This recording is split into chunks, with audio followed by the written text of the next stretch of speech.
ካብ ወርቂ ጽቡቕ ናብራይ ዝምረጽ ካብ ትክቡር ዝኾነ ካብ ዕንቁን ካብ ኣልማዝን ድማ ንጽህና ነፍሲ ትምረጽ።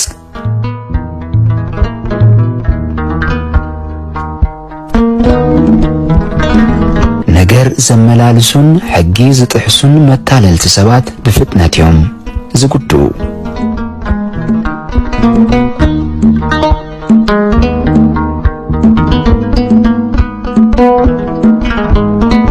ኣብ ልዕሊ ብጻዩ ክፍኣት ዝሓስብ ሰብ እታ ዝሓሰባ ክፍኣት ንርእሱ እያ እትጐድኦ።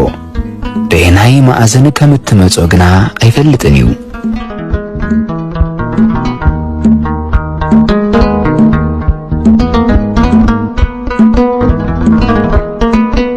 ኩሉ ሓዘን ብድቃስዩ ዝርሳዕ ገንዘብ ምፍታው ግን ኣብ ልዕሊ ሓዘን እናወሰኸ ዕድመዩ ዝውድእ።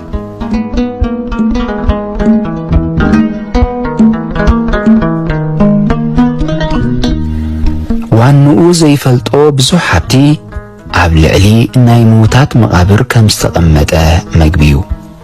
ሰናይ ስራሕ ዝሰርሕ ሓጎስን ደስታን ኣዝመርኡ ይእክብ። እቲ ክፍኣት ዝዘርእ ግን ክፍኣት ኣዝመርኡ እዩ ዝእክብ። ሒደት ገንዘብ ምስ ምስጋና ዓብ ሃብቲ እዩ። ብዝረኽቦ ውሕዱ ተመስገን ዝብል ሰብ ክቡር እዩ። ዝስስዕን ወሓደን ኢሉ ዘጉረምርምን ግን ይደግን ይዋርድን። ፍልጠት ምስ ዘይብሉ ምስ ሰነፍ ሰብ ምፍቓር ዕረፍቲ ዘይብሉ ድኻም እዩ። ፍላስፋ ፍልጠት ዝነኣሳ ስለ ዝኾነት ዝደለየቶ ክትገብር ስቒልካ ብምርኣይ ኣይተነውራ።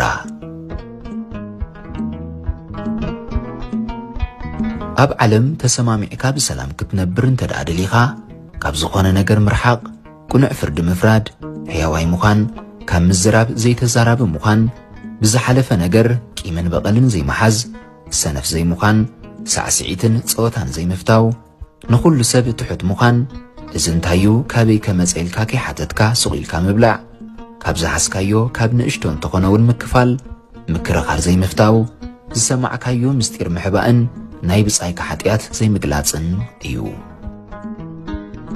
ካብ ክፉእ ዘበለ ነገር ምእንቲ ክድሕን ኣብ ልዕሊ ፈታዊኻ ኾነ ጸላኢኻ ክፉእ ነገር ኣይትግበር። ዝኾነ ሰብ ምስጢርካ ኣይትግለጸሉ ከመይ ንሱ ምስጢርካ ክስውረልካ ኣይክእልን እዩ። ከምቲ ሕርሲ ዝተታሕዘት ሰበይቲ እሞ ንምውላድ ትህወኽ ንሱ ድማ ንኸውርዩ ዝህወኽ። እንፈላጥን እንተደኣ ኾይኑ ግና ሰሚዑ ከም ዘይሰምዐ ርዩ ከም ዘይረአየ ሱቕ ይብል። ዝሰምዖ ምስጢር ኣየውፅእን ዝጠቕሞን ዝጐድኦን ፈልዩ ስለ ዝፈልጥ ከዓ ርዩ ሰሚዑ ከም ዘይረአየ ሱቕ ይብል። ዝኾነ ይኹን ሰብ እንተሞተ ሞይቱለይ ኢልካ ኣይትተሓጐስ ከመይ ኩልና ሓደ መዓልቲ ክንመውት ስለ ዝኾንና።